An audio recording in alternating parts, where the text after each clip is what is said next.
Boa noite para quem vai estar aqui conosco no ao vivo e para os companheiros que vão assistir em algum outro momento.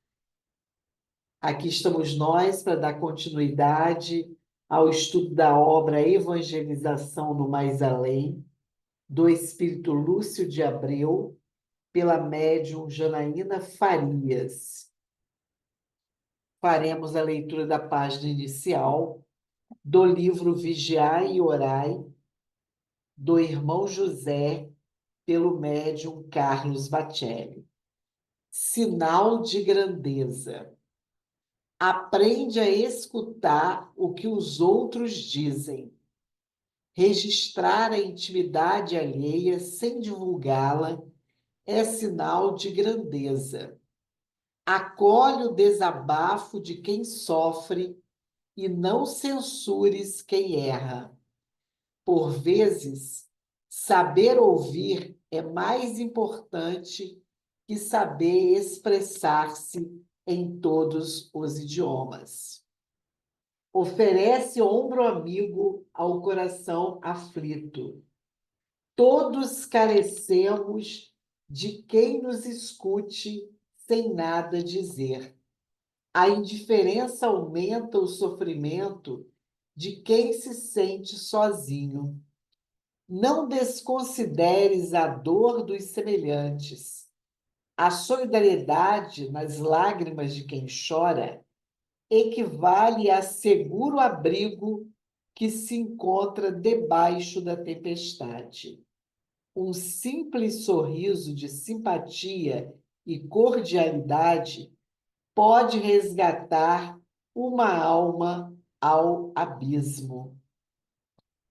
Texto bem interessante, né, sobre a escuta, que hoje se fala tanto no acolhimento espiritual, na questão de receber as pessoas, né, na casa espírita e na vida mesmo, né, escutar com atenção. Vamos então fazer a nossa oração. Deus, nosso Pai, Jesus, nosso Mestre, espiritualidade que nos acompanha nesse momento. Aqui estamos com os corações agradecidos por mais esta oportunidade de estudo, de reflexão sobre as temáticas da evangelização, que possamos bem aproveitar os momentos que vamos juntos estar. Fica com todos nós, fica com os companheiros que não puderam estar conosco hoje, fica com todos os trabalhadores da evangelização infanto-juvenil e familiar, para que possamos perseverar nesse trabalho, ultrapassando os obstáculos que possam surgir na caminhada, na certeza que sempre contamos com o auxílio espiritual.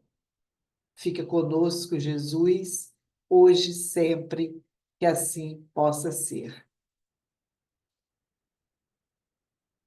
Bom, e a gente passa a palavra agora para a nossa companheira Marta, que vai trabalhar o nosso capítulo Ampliando o Auxílio, que é o capítulo 16 da obra. Boa noite a todos. Como a Daísa já falou, hoje nós vamos refletir sobre o capítulo 16 do livro A Evangelização no Mais Além. E o capítulo é intitulado Ampliando o Auxílio. O grupo agora de auxílio, né? Só para a gente recapitular um pouquinho, hoje estava até recapitulando para mim também, vale a pena a gente lembrar, né, como começou todo esse auxílio. Na verdade, essa rede de auxílio, ela surgiu por causa de uma criança da evangelização, estava sofrendo um processo obsessivo, era uma criança de 7 anos. Numa outra encarnação, ela tinha sido um professor, ela tinha sido uma pessoa materialista, e por causa das ideias materialistas dela, um jovem havia se suicidado. E aí, retornando ao plano espiritual, o pai desse jovem, mais três irmãos, acabaram, né, numa outra existência, descobrindo que aquele professor de outrora era agora aquela criança de 7 anos, e eles começaram a perseguir essa criança. Então, essa criança está na página 90 e 91, ela está vivenciando esse processo obsessivo. A sua evangelizadora se chama Camila, né? Se a gente quiser depois recordar com mais detalhes, vamos à página 93 do livro. Camila é a evangelizadora através da qual a espiritualidade vai tentar uma atuação é, sobre essa criança, sobre esse processo obsessivo da criança, porque a gente sabe que a evangelização é um dos recursos para se tratar uma questão dessas, além, é claro, da reunião mediúnica, do atendimento fraterno e tal. Então, Camila é a evangelizadora desse garotinho de 7 anos, que está envolvido num processo obsessivo. Só que Camila não está vivenciando no seu lar uma situação muito boa. O seu esposo, Miguel, está sofrendo também um processo obsessivo de um espírito que é ligado ao vício da bebida. Então, ele atraiu esse espírito ligado ao vício da bebida, e esse obsessor, ele atende às ordens de um suposto chefe, ao qual, né, do qual ele é comandado.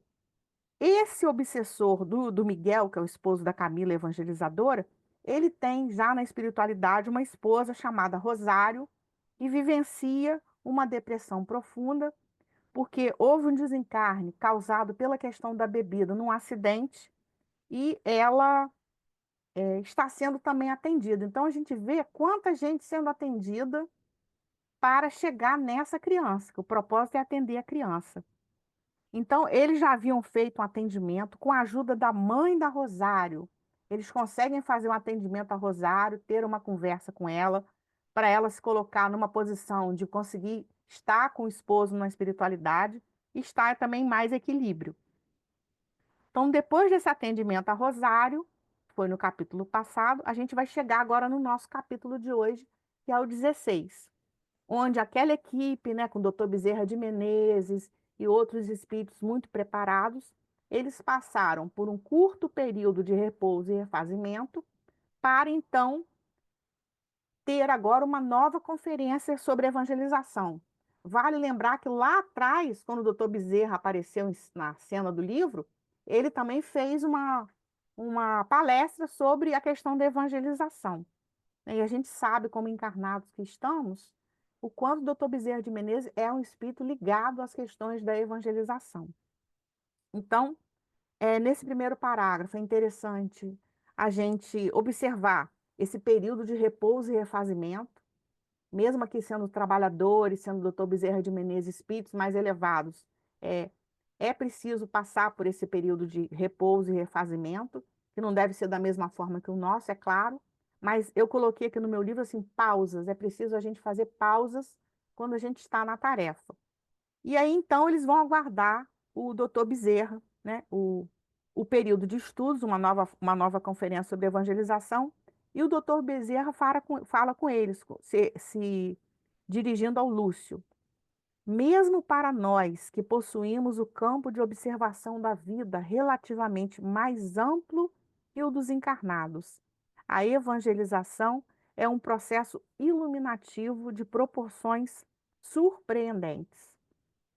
Interessante essa colocação também, né? Que a gente imagina a visão, né, o campo de observação de um doutor Bezerra de Menezes comparando com o nosso, que é mínimo.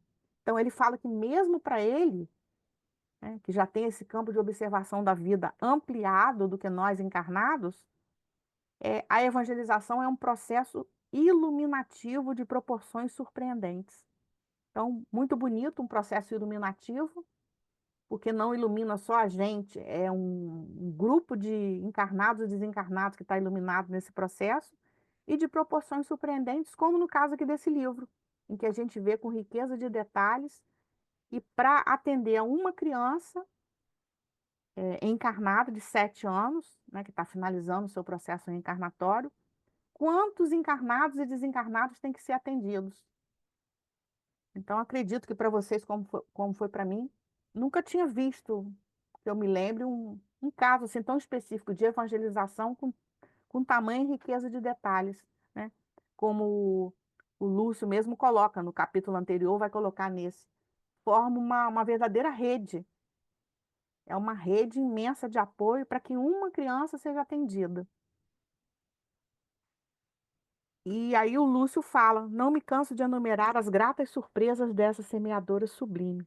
Mesmo os que já estão acostumados com os desdobramentos da tarefa, se encantam com situações verdadeiramente maravilhosas, né? A gente se encanta mesmo.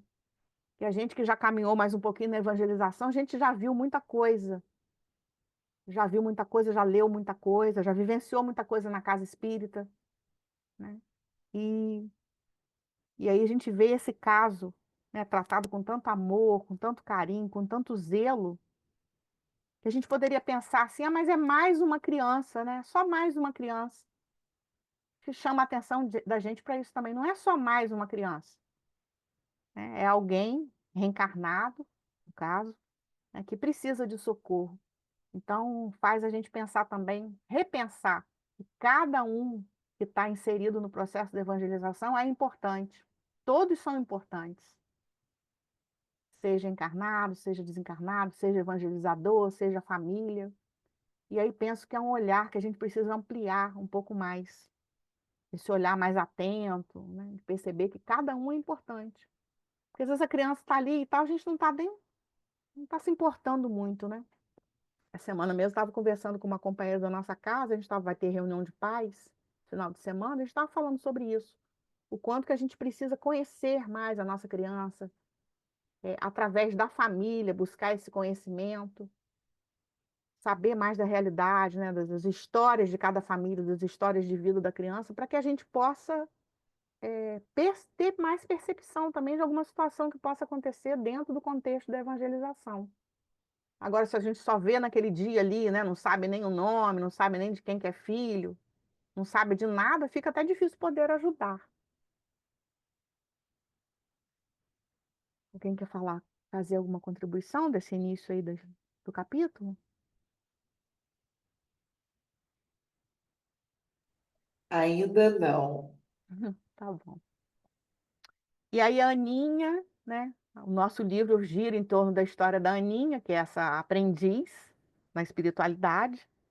Ela está ali na posição de aprendiz, e ela fala assim: particularmente surpreendo-me com a quantidade de trabalhadores de alta elevação espiritual envolvidos em atividades que no plano físico eu considerava de menor repercussão. Olha só, né? Ela que foi uma trabalhadora encarnada, que agora estava estagiando na colônia espiritual. Primeira surpresa, a quantidade de trabalhadores de alta elevação espiritual. E muitas vezes a gente pode achar que não é para o nosso bico, né, ter. Só que a gente julga pelo nosso padrão. E os espíritos, os benfeitores, os espíritos mais evoluídos, eles não têm isso de ser eu, ou ser a Daísa, ou ser Eliseu, não. Somos alguém que precisa de socorro, e eles não veem individualidades, né? Eles veem irmãos que precisam de socorro, sejam na estágio infantil, ou juvenil, ou adulto. Então, E é um exemplo para a gente. eu fiquei aqui pensando que quando a gente olha, né, para o movimento espírita e observa ainda muitas casas, né, sem trabalhos com infância e juventude, e há casas que dizem que não tem criança, não tem jovem na casa, não tem trabalhadores, enfim, N, N fatores são colocados. E a gente observa o olhar da espiritualidade para esse trabalho. A doutrina espírita é uma doutrina de educação. Se é uma doutrina de educação, ela tem que estar atenta a todos os públicos, não só o público adulto, mas também o público infantil e juvenil que estão no seu início de encarnação, né? Começando ali. Então, o quanto que é importante, né? A casa espírita está olhando para esse lado, está verificando o que é possível fazer, sem preocupação com o número de crianças e jovens. Você pode começar o trabalho com poucas crianças. Jesus já não dizia que onde tivesse dois reunidos em nome dele, ele ali estaria? Então, não tem problema se a sua turminha tiver duas crianças, tiver dois jovens na casa. O importante é a realização do trabalho, né? Perfeito. O importante é começar. Quem não está fazendo, começar. Começar o trabalho, com quantos tenha, com um evangelizador ou com dois, com poucas crianças, mas começar. E começando, né, automaticamente as coisas vão acontecer, porque a gente tem mais do que a certeza que a espiritualidade está trabalhando, a espiritualidade quer que a gente comece esse trabalho. Então a gente tem que estar mesmo nesse papel de apoiador, né? Colaborando com as casas que ainda não realizam o trabalho, né? Dando suporte, dando estímulo, material. Começando pequenininho, não tem problema, o importante é começar. E depois as coisas vêm naturalmente. Como agora a gente passou por esse momento de pandemia, alguns anos atrás, né? Depois a gente teve aquele declínio, agora a gente começa a sentir desde o ano passado, pelo menos lá na nossa casa, a gente consegue sentir de novo uma, uma, uma revitalização. Chegando famílias novas, crianças novas, né? E aí a gente pensa, se a gente desanimasse, não, lá atrás desanimasse, a pessoa não voltou, foi embora. Não, mas estão surgindo, estão vindo novos, né? Por isso que a gente precisa perseverar no trabalho. Até porque a espiritualidade vai olhar a perseverança do encarnado e vai nos enviar, né, aqueles espíritos que precisam ser evangelizados. E aí o doutor Bezerra de Menezes, ele vai confirmar a fala da Aninha, nessa surpresa que ela teve desse grupo de espíritos envolvidos, espíritos de alta elevação, e ela vai falar, ele, doutor Bezerra, vai falar: sim, filha, a verdade é que no passado nos deparávamos e nos impressionávamos com agrupamentos de espíritos ainda atrelados às realizações menos felizes. No Evangelho, podemos citar o caso de Legião, mas hoje somos a legião dos que anseiam trabalhar. Os tempos acenam avanços e melhorias gradativas. Lindo, né? Então, está se referindo àquele caso, né? Daquele grupo de espíritos que, né, estavam obsidiando uma pessoa e eles se denominam como sendo legião, uma legião voltada ao mal. Então, ele traz essa observação. Hoje somos a legião dos que anseiam trabalhar. Os tempos acenam avanços e melhorias gradativas. Quer dizer, é tempo de esperança. O tempo que a gente vive é um tempo de esperança. E da gente formar, né, nós que estamos aqui e outros tantos, formarmos essa legião daqueles que realmente desejam trabalhar na evangelização, seja da criança, do jovem, da família. E aí, então, depois. Gostaria até de dividir. Como vocês sabem, a gente, às quintas-feiras, faz o trabalho no presídio com mulheres, né? E hoje eu ouvi de uma das moças, ela falando assim: vocês não têm ideia de como isso repercute lá dentro do que é dito aqui nessa sala. Quer dizer, a gente até sabe disso, mas é interessante ouvir. E a gente trazendo para a questão da evangelização, né, nas nossas casas espíritas, é a mesma coisa. O trabalho que se faz numa sala de evangelização repercute a semana. Aquilo pode gerar conversas no próprio lar da criança, né? Do jovem, com os amigos. Tanto é que é muito comum a gente ver um jovem levando outro jovem para a mocidade. Quer dizer, é a repercussão, é a contaminação de outros pelo trabalho que é feito. Então, a gente não pode perder isso de vista, né?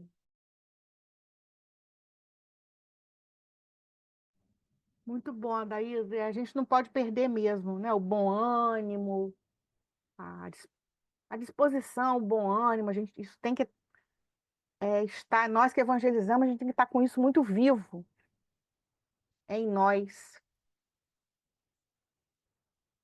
E aí, nesse momento, depois da fala do doutor Bezerra, eles vão ser chamados a fazer uma prece coletiva no salão destinado às conferências, onde iriam começar, né, os próximos estudos.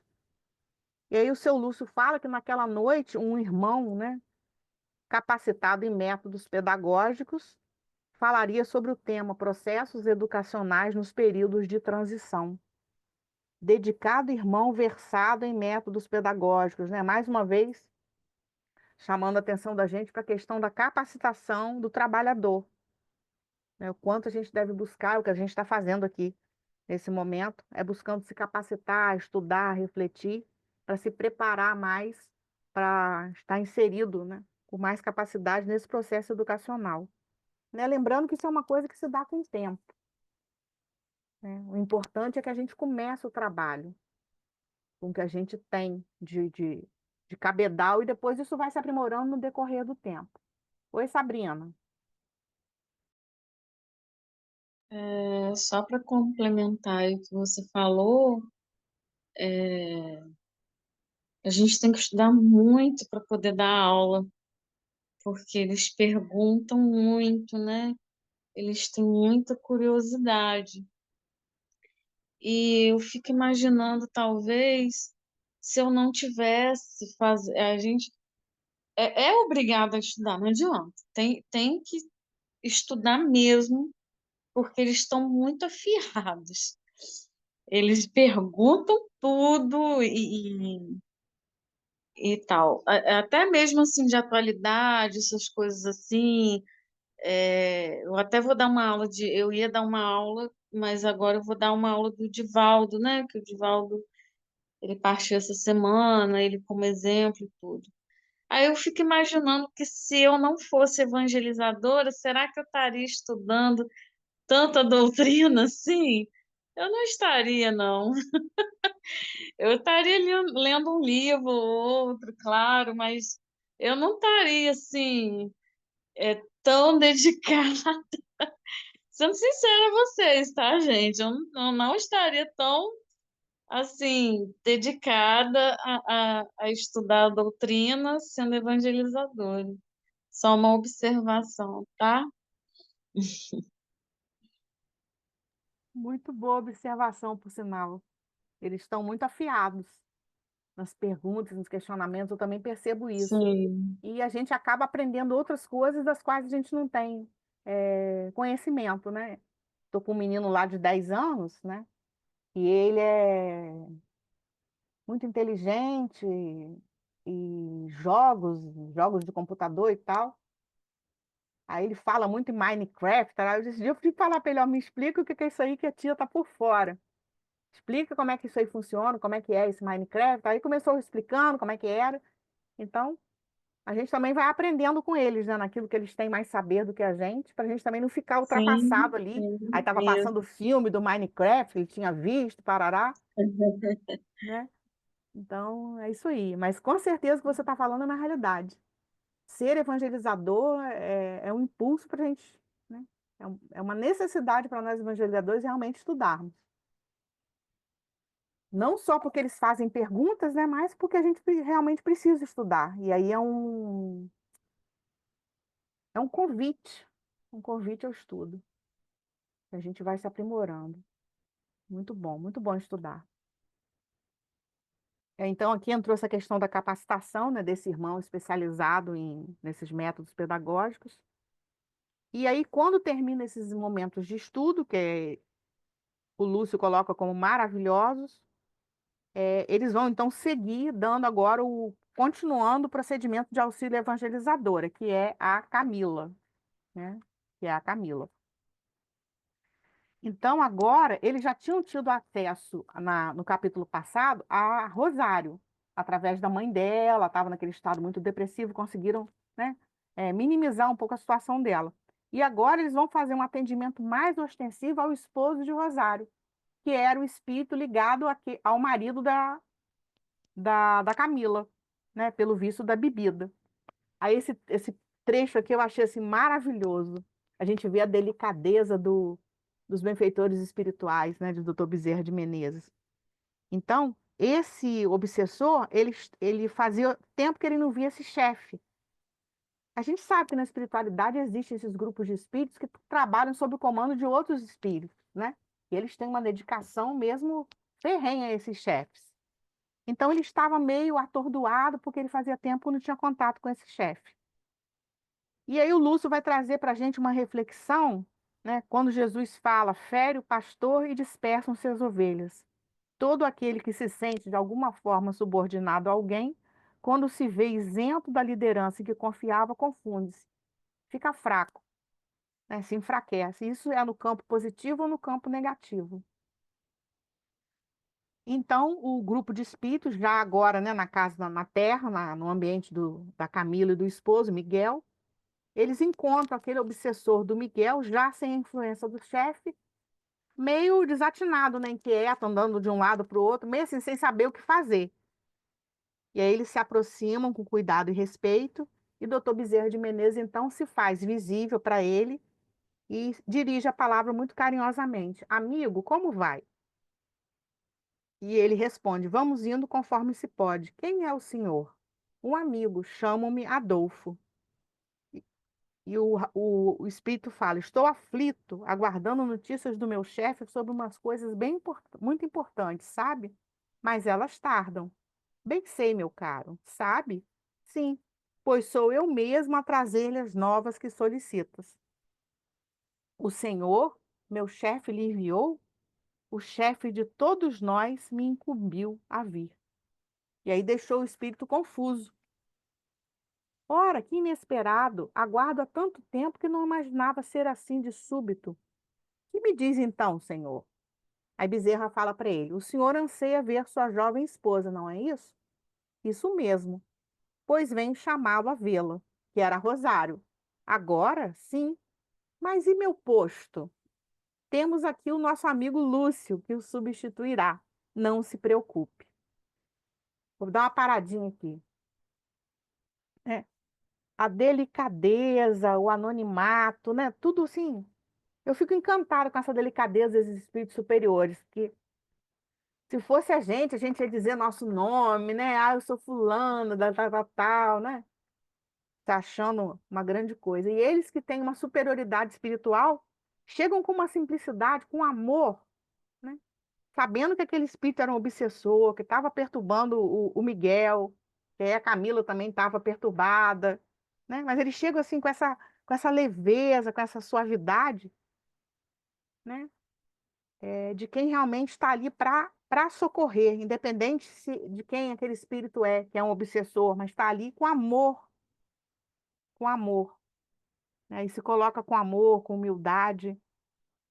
E é linda essa resposta, né, gente? O chefe de todos nós me incumbiu de vir. Então, não precisou falar, especificar, né? Ele usou das próprias artimanhas do caso, que ele achava que ele era direcionado por um chefe, estava sem saber por onde andava esse chefe, e ele foi exatamente naquele ponto, né, que a gente vê muito nas reuniões mediúnicas, né, quando eu participei, a gente vê muito isso aqui, né? Essa delicadeza de penetrar ali com aquela fala perfeita, né, que se encaixa perfeitamente naquela situação, né? O chefe de todos nós me incumbiu de vir. E é uma verdade, né? Não deixa de ser uma verdade. E realmente Jesus coloca, né, nos coloca onde a gente tem que estar para realizar as tarefas que Ele quer que a gente realize. Né? Então, ele, com perfeição, com sutileza e com amor, ele alcançou o coração, que ele se sentiu prestigiado, porque foi o próprio chefe que mandou que aquele homem estivesse ali, né? E aí ele vai tocar no outro ponto agora, que é o desejo dele ver a esposa, que há muito tempo, lá atrás, no outro capítulo que a gente leu, fala que há muito tempo que ele não via. Eles acabaram ficando separados na espiritualidade, né? Porque ela carregava essa coisa da culpa dele pelo acidente, do desencarne, entrou em depressão, né? Então, ele vai com toda essa sutileza no ponto que ele gostaria mesmo, que ele queria ver a esposa. E aí, a preocupação do espírito, né? Mas eu estou aqui guardando, estou aqui num posto que meu chefe me colocou. Então já vai colocar o Lúcio para ficar ali no lugar dele, ele vai ficar tranquilo, enquanto né? Eles vão seguir com ele. Mas o chefe sabe dessa substituição, ele não tá, ainda está meio desconfiado. O que não sabe o chefe de todos nós? Esse realmente sabe de tudo, né? Então o espírito ficou um pouco hesitante ainda, um pouco atormentado, mas aceitou. E ele foi levado pelo Dr. Bezerra de Menezes para uma reunião mediúnica naquela noite, onde ia ver, né, ele conseguiria rever a sua esposa. Essa parte da reunião, eles não entram em detalhes, e é interessante também um aprendizado para a gente que o Lúcio fala, né? Sem pormenores desnecessários aos nossos objetivos.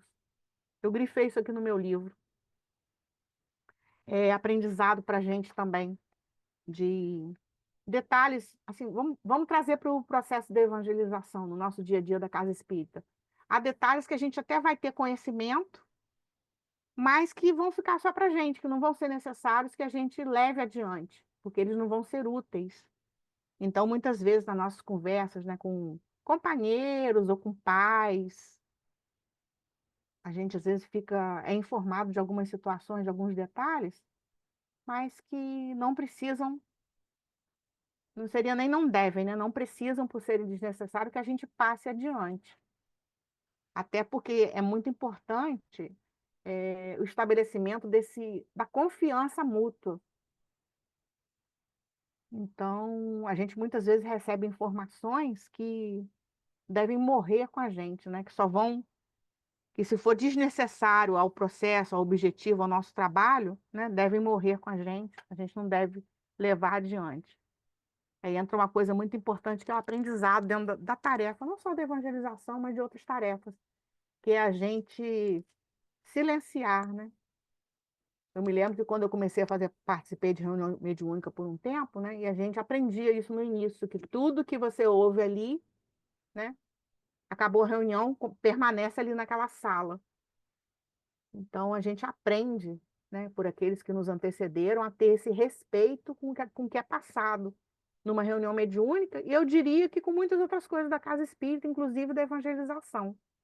A gente não precisa levar adiante certas informações que, como ele fala aqui, né, sem pormenores desnecessários aos nossos objetivos. Então, se tivermos que tomar uma providência, né, vamos supor um caso, né, vamos supor que seja um caso também de uma criança passando por um processo obsessivo, a gente só vai dividir aquela informação com quem é daquele grupo que vai prestar aquele socorro. A gente não precisa sair contando aquilo para todo mundo, né? Para outros evangelizadores e tal. Então, são posturas importantes, sim, que a gente vai aprendendo no decorrer do trabalho. E aqui veio essa fala do Lúcio, acho que reforçou isso para a gente, da gente aprender a silenciar, aprender a guardar informações, se elas não forem ser úteis, né? Dentro daquela situação que a gente vai vivenciando ali, não tem necessidade da gente levar para outras pessoas. Alguém quer trazer algum comentário, alguma colaboração, alguma situação que já vivenciou parecida?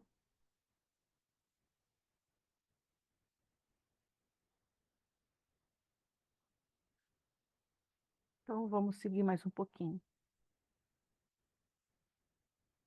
E aí, o Lúcio vai falar, né, que é o narrador, ele vai falar que as providências foram tomadas de maneira a consolidar o auxílio, não era necessário, né, entrar em detalhes. E aí ele fala assim: vamos apenas concluir que o atendimento se fez no espaço de alguns meses, e obtivemos resultados satisfatórios para que a criança pudesse ser evangelizada a contento. É interessante também a questão do tempo, né? Alguns meses, não especifica quanto, mas a gente também tem esse entendimento que nem tudo é resolvido tão rapidamente. São processos e processos, casos e casos, uns demoram mais, outros demoram menos. E aí, realmente, o objetivo final foi alcançado. A criança agora estava bem, né, e poderia ser evangelizada agora a contento. Sinal de que tudo se resolveu com a evangelizadora, para que ela agora pudesse realmente estar em condições, sem nenhum tipo de problema familiar, né, dividida, e podendo realmente se dedicar à evangelização para que aquela criança pudesse realmente ser evangelizada, ser trabalhada. E aí o Lúcio fala da Aninha, né? Aninha tudo acompanhava encantada com a imensa rede de auxílio que se fez para o caso. Rede de auxílio, né? Eu hoje de manhã estava estudando, eu fiz esse gráficozinho aqui, ó, para ter. Fui fazendo as conexões de cada um com o obsessor, tal, tal, tal. Falei, meu Deus, é muita gente envolvida. Para minha cabeça ficar mais clara, revendo os capítulos passados. E a gente vê realmente, é uma rede de auxílio. Quantos envolvidos, né, para que a situação daquela criança fosse resolvida, principalmente para a situação também da evangelizadora, para que ela pudesse fazer o trabalho dela de evangelização e aquela criança ser atingida, né, ser cuidada. Então ela fica encantada com essa rede de auxílio e ela fala para o Lúcio: que engrenagem maravilhosa! É tão silenciosa que me espanta. Na carne estamos tão inconscientes de tudo isso. É lindo, né? É lindo. Então, essa questão que eu falei antes do silêncio, né? O, o silêncio cabendo ali naquelas situações, né? Agindo em silêncio, né? Trabalhando em silêncio. E aí ela vai colocar, né? Na carne estamos tão inconscientes de tudo isso. Pelo próprio imediatismo da carne, eu fiquei aqui refletindo, né? A gente fala muito, às vezes, e age pouco. O imediatismo, a gente quer soluções rápidas. Será que ficaríamos meses, né? Será que teríamos condição de ficar meses envolvidos ou a gente desistiria no meio do caminho? Fiquei me perguntando hoje aqui, estou trazendo para a gente se questionar. E nem tudo é tão rápido quanto a gente desejaria. E a gente sabe que há casos que podem durar meses, outros podem durar anos, com algumas situações que a gente está recebendo nas casas espíritas. São processos reencarnatórios que não vão durar meses, que vão durar anos. Ele vai passar por nós na infância. Daqui a algum tempo ele vai ser um jovem, e esse processo perdura de um autismo, de um TDAH, de outras situações, né?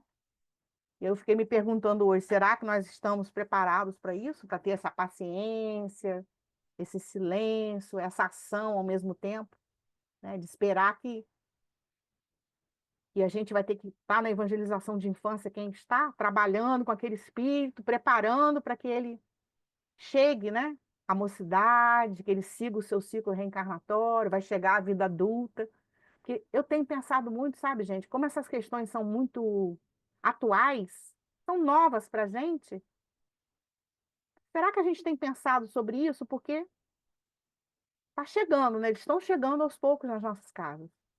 E eles, daqui a pouco, eles vão ser jovens, eles vão ser adultos. Eu fico me perguntando se nós estamos preparados, se a casa espírita está preparada. Porque hoje, é uma criança e tal, né? Parece que a gente não dá muita importância. Mas ele vai seguir, né? Se Deus permitir, ele vai seguir na casa.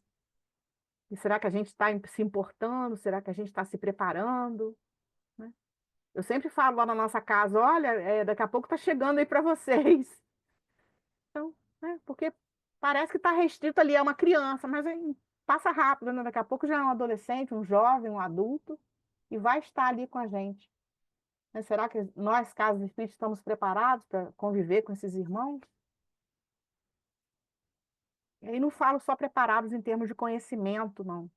Preparados como irmãos, como para receber essas criaturas, esses irmãos nossos, né? Com amor, com carinho, com acolhimento. Aí a gente fica se perguntando, né, Marta, que muitas vezes a questão do intelectualismo, né, invade a casa espírita, né? Então, uma pessoa perturbando o grupo de estudo, vamos dizer assim, entre aspas, né? Como lidar com isso de uma forma acolhedora, né? Como fazer isso de uma forma positiva para todos, porque muitas vezes naquela ânsia, né, de estudar, estudar, estudar, a pessoa acaba desconsiderando essas realidades que estão aí, né? Muitas vezes a gente vê pessoas no grupo de estudo com uma participação, mas assim, falante, muito falante, você tem que ter paciência com essa pessoa, fazer o contorno da situação com educação, porque muitas vezes não teve vivência nesse tipo de situação, né, de estudar em grupo.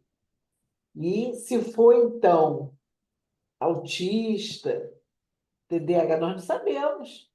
O que está chegando para nós agora na fase adulta, que não passou pela infantil e juvenil dentro da casa, pode ser um autista, Pode. Exato. pode ser um bipolar. E como que a gente vai lidando com tudo isso, né? É realmente um momento que requisita muito de todos nós esse estudo, mas não é um estudo só no campo cognitivo, né? É um estudo com aplicabilidade no cotidiano, né? E desenvolver muito a sensibilidade, né? Quem está coordenando o grupo de Sensibilidade. estudo precisa desenvolver a sensibilidade, né? Porque às Exatamente. vezes a pessoa precisa, ela não tem nenhum transtorno, às vezes ela precisa naquele momento ter uma fala, um desabafo, ela sente confiança naquele grupo e muitas vezes você precisa deixar que aquilo aconteça, porque a pessoa também está Verdade. precisando falar, né? Aí a pessoa fala, mas naquele dia não estudou nada, há pouco tempo eu ouvi uma pessoa falou isso. Mas você também tem que dar voz para aquela pessoa que está precisando. Vai exigir muita sensibilidade, eu tenho percebido isso, em todas as áreas. Mas é como você está falando, o adulto está chegando também, né? Com as suas características, suas peculiaridades, e a gente tem que ter sensibilidade. Tem que olhar o lado do estudo, sim, né? O do intelecto, do livro dos espíritos, tarará, né? Mas a gente tem que ter esse outro olhar também, mais sensível.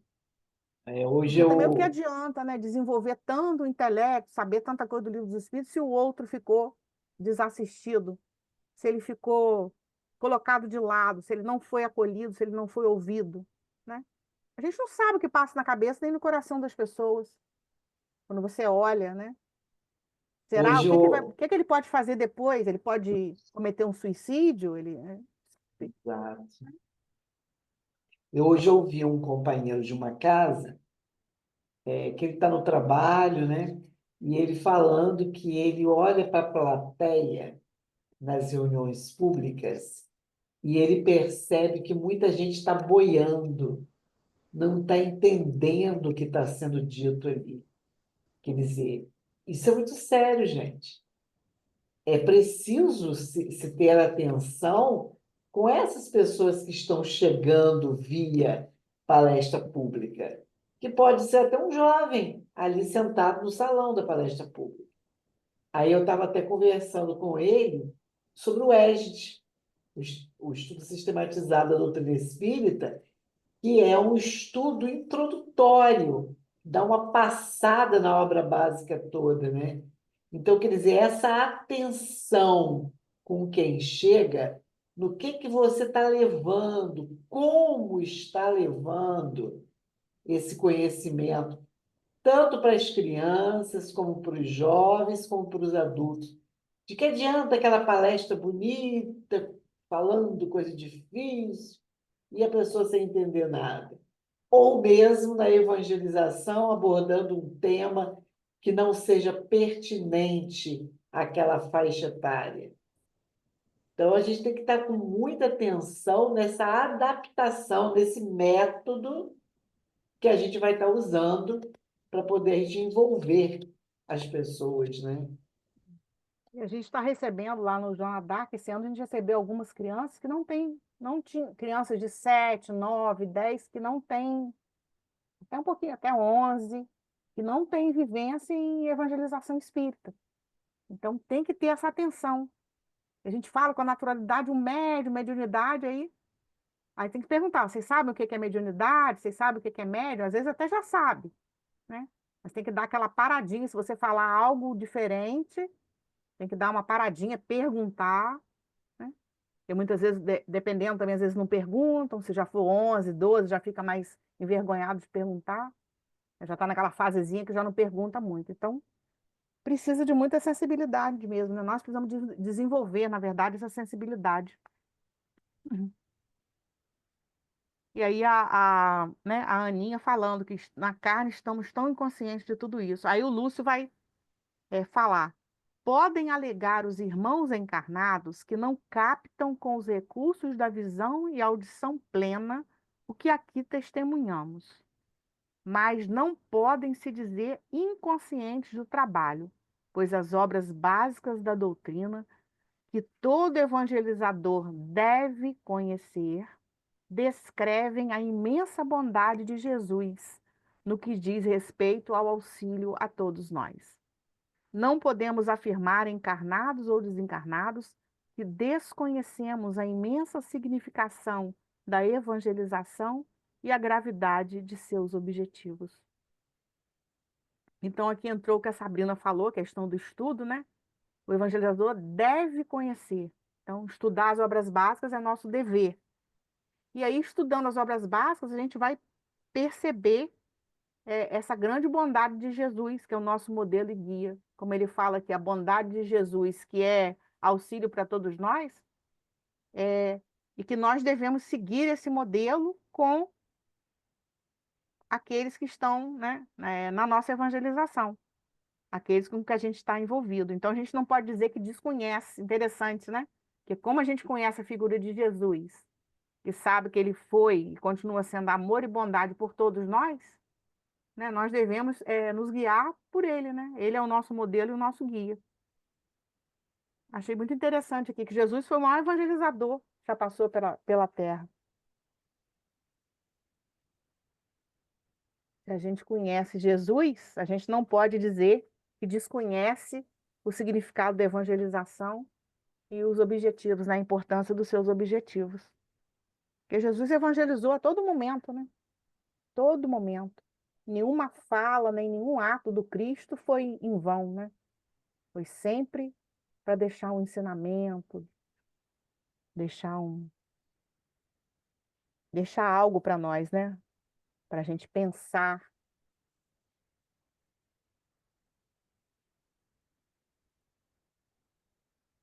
Muito bonito esse pedaço. Então, tá aqui de novo que a gente já está cansado de saber, né? As obras básicas da doutrina que todo evangelizador deve conhecer.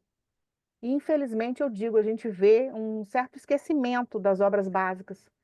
É preciso que a gente, nas casas espíritas, que a gente esteja sempre falando sobre a importância do estudo das obras básicas. O próprio nome está dizendo, obras básicas, a gente tem que conhecer, tem que estudar, tem que ler, tem que estudar em grupo, né? Tem que ler por nossa conta, né? Hoje tem, né, para quem gosta pela internet, também tem vários estudos sérios, tem o sistematizado, né, principalmente para esse início, para essa base, que a gente tem percebido também que está faltando muito essa base, muita gente nova chegando que não tem base. Então, realmente, se você fala alguma coisa, até na palestra pública, se você não esmiuça aquilo, a pessoa simplesmente não entende. Porque para a gente é muito falar perispírito, né? Mas para quem não está familiarizado, então você tem que meio que decodificar a linguagem, né? Em todos os setores, não só na evangelização. Tem que estar atento, né? E quanto mais a gente estuda, mais atento a gente fica, porque o estudo ele abre a nossa mente, ele ilumina a nossa mente para a gente compreender melhor, né? A vida, compreender tudo melhor. Então, é muito sério quando ele fala aqui no finalzinho desse parágrafo, né? Não podemos afirmar, encarnados ou desencarnados, que desconhecemos a imensa significação da evangelização e a gravidade de seus objetivos, né? Alguém quer acrescentar alguma coisa aí nesse finalzinho? Já estamos caminhando para o final do texto.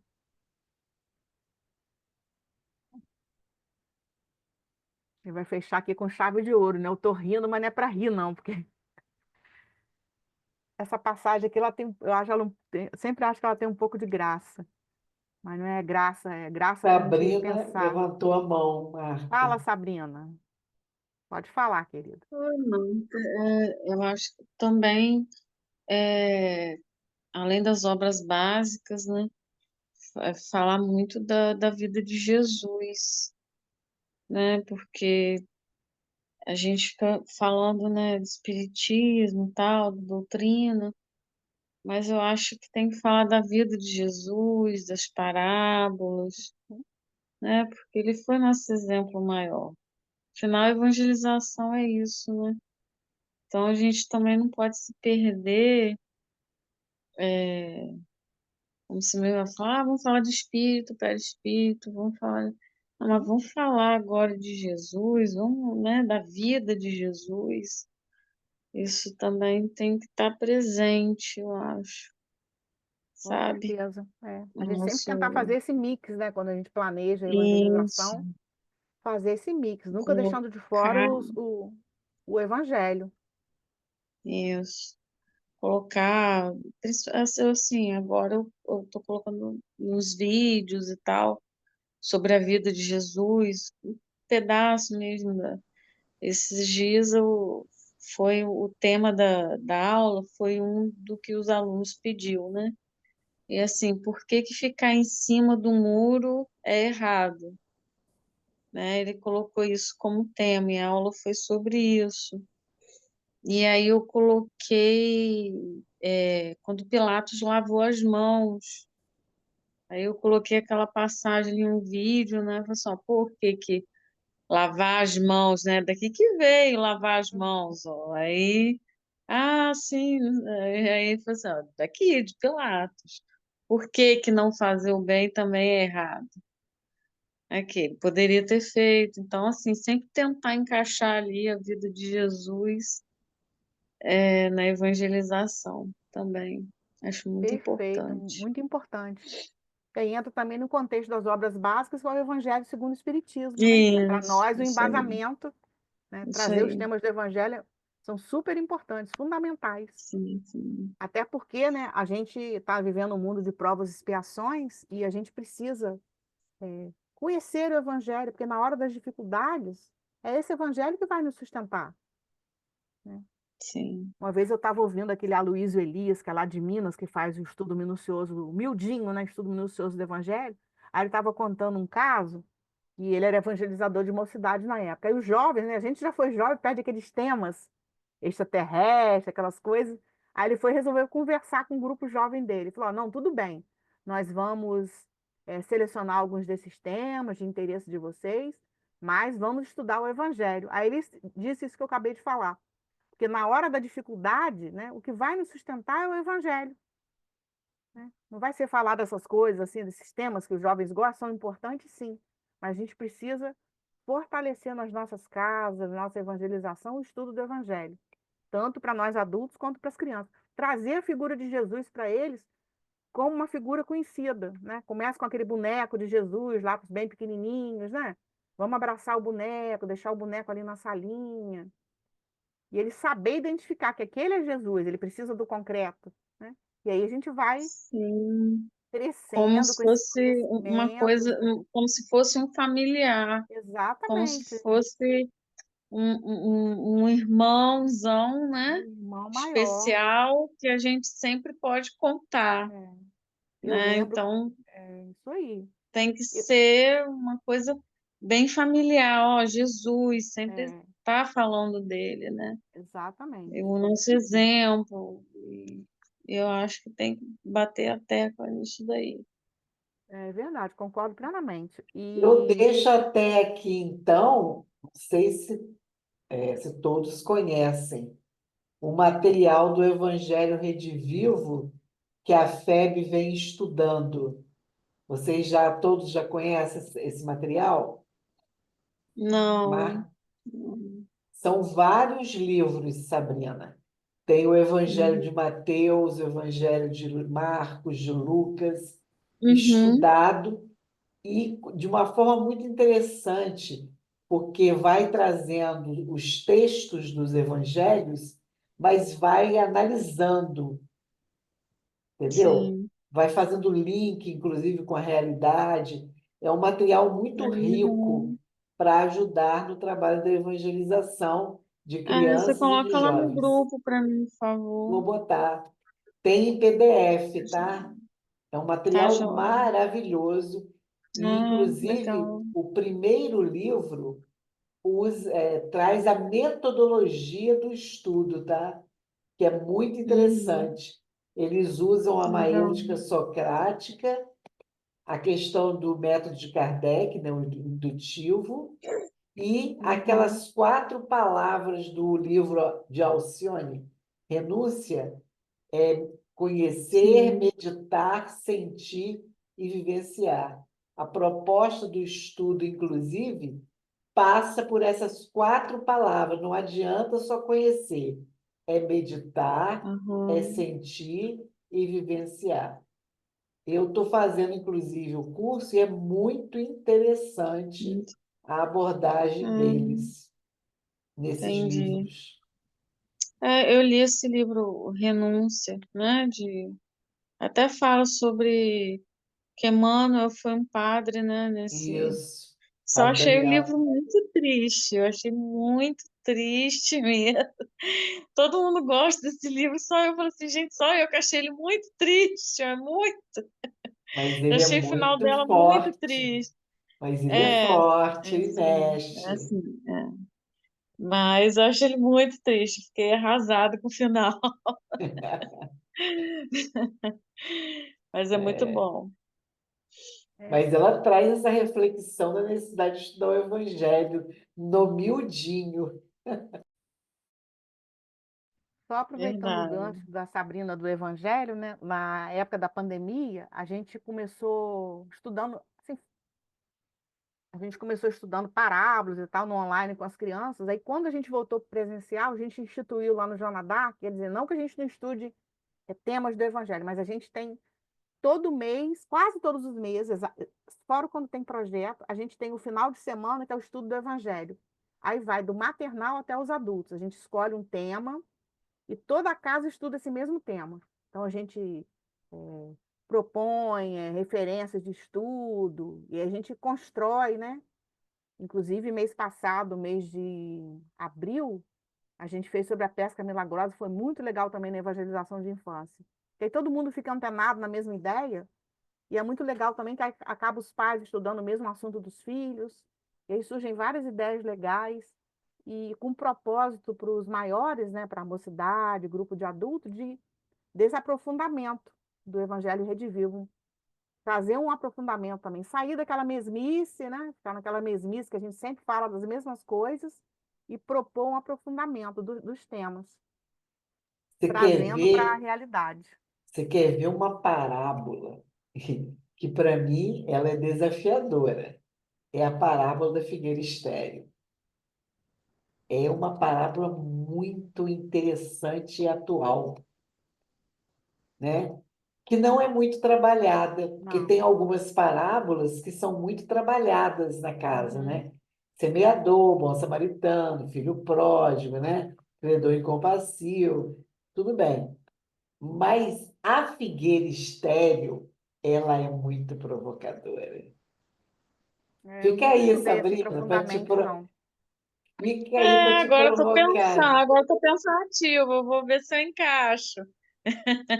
Você A da pega, lamparina também, você pega eu já. Humberto Roden, trazendo Uhum. as reflexões da parábola da figueira, o próprio Evangelho Redivivo, que tem umas dicas, é muito desafiadora, é bem interessante para Porque a levar para gente os. fala muito do filho pródigo, Bastante. da lamparina, né? Da Sim, lamparina foi até bonitinho, que eu até comprei umas lâmpadazinhas, assim, não sei se vocês já viram, em loja de R$ 1,99. E sim, eu sim, dei para eles de brinde. Tem uma vela grande, que é a minha. Aí eu botei assim, tudo iluminadinho na hora que eles chegaram. Eu falei assim, gente, vocês sabem a aula de hoje, o que que é, né? Aí eles olhando assim, aí eu brinquei com eles, falei assim, ó. Hoje é mesa Uhum. mediúnica. Vai todo mundo sentar aqui, aí todo mundo fica espantado. Você, ai, tia, eu não sei, tô com medo. Aí eu comecei, eu tô brincando, gente, é parar o da lamparina. Olha, eles começam a rir, né? Ai, é só você mesmo. Mas assim, eles gostaram, sabe, da velazinha, sabe? Aquilo ali eu deixei tudo iluminadinho assim para eles, ficou muito bonitinho. Ai, que legal. Mas a gente tem que inovar algumas coisas, né? Da ovelha perdida também, eu deixo umas ovelhas perdidas na sala de aula para eles encontrarem. Aí na ovelha perdida tem por que que ela está perdida. Aí tá escrito inveja, mentira, e aí eles vão caçar por que que essas ovelhas. Isso aí tudo a gente tem, gente. Aí também para trabalhar isso, mas essa daí, Anaís, eu vou ver um dia legal aí, uma ideia boa para Ai, poder tô gostando das fazer com ideias. eles. Eu nem comentei com Também. a Daísa esses dias, essa semana, se eu estava fazendo almoço, eu pensei assim, gente, já pensar alguma coisa para ciranda, aí me veio essa coisa de trabalhar dicas, ideias para trabalhar o evangelho, né? Temas do evangelho. Uhum, Aí estou gostando também, uhum. você está com bastante ideia. Acho que seria uma oficina legal para ciranda. Aí, ó. Ideias para É, trabalhar o evangelho, as passagens, parábolas e isso, tal. Puxa, Você faz Sabrina. sugestões, dinâmicas, né? entendeu? Puxa Sabrina Imagina. aí, ó, Vou te Marta. puxar, Ah, Sabrina. meu Deus, quem sou eu? Não, quem sou eu Eu tô nada, quem sou precisando. eu? Quem Quem sou eu sou na eu? função? É assim que a gente vai construindo, pesquisando, trocando. Ah, eu adoro. Essa da rede, que teve agora da pesca, mas tem até uma rede de pescada, aquelas imensas, eu arranjei emprestado para levar para o grupo. Foi muito Ah, legal. legal, legal. Você Essa transforma, a concretude é criança muito vivencia, legal. né? A criança e o jovem vivencia, Uhum. fizemos pescaria, vivencia. Aí guarda o ensinamento com muito mais facilidade. Mas vamos lá. Já Ó, passamos quando ela da falou da hora ovelha perdida, inveja, eu me lembrei de emocionar-te, tá? de emocionar-te. Aí, ó. Então, vamos finalizar aqui. A Vamos Iana embora. sorri concordando. Ela fala: é verdade, estamos à maneira do rico que pede a Abraão para que Lázaro vá avisar seus pais sobre a imortalidade da alma, quando a lei já trata do assunto. Imagine então os que estamos trabalhando na terceira revelação. Abraão teria de nos responder: mas eles têm Moisés, os profetas, Jesus, Kardec e os bons espíritos. E todos sorriram juntos.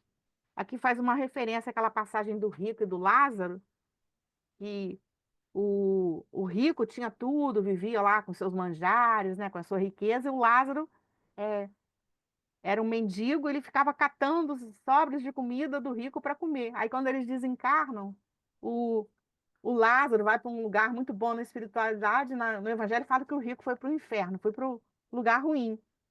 E aí ele fala, né, com ele estranha, mas nossa, como é que ele pode estar lá, né? Se eu que fui o rico, fui o tal. Aí ele fala, né, o rico fala para o pai Abraão, que é o precursor, né, o patriarca do povo hebreu, né, para que ele mandasse, né, os emissários vir à terra e falar para os irmãos dele, né, como é que a coisa deveria ser. Então é mais ou menos isso aqui, né?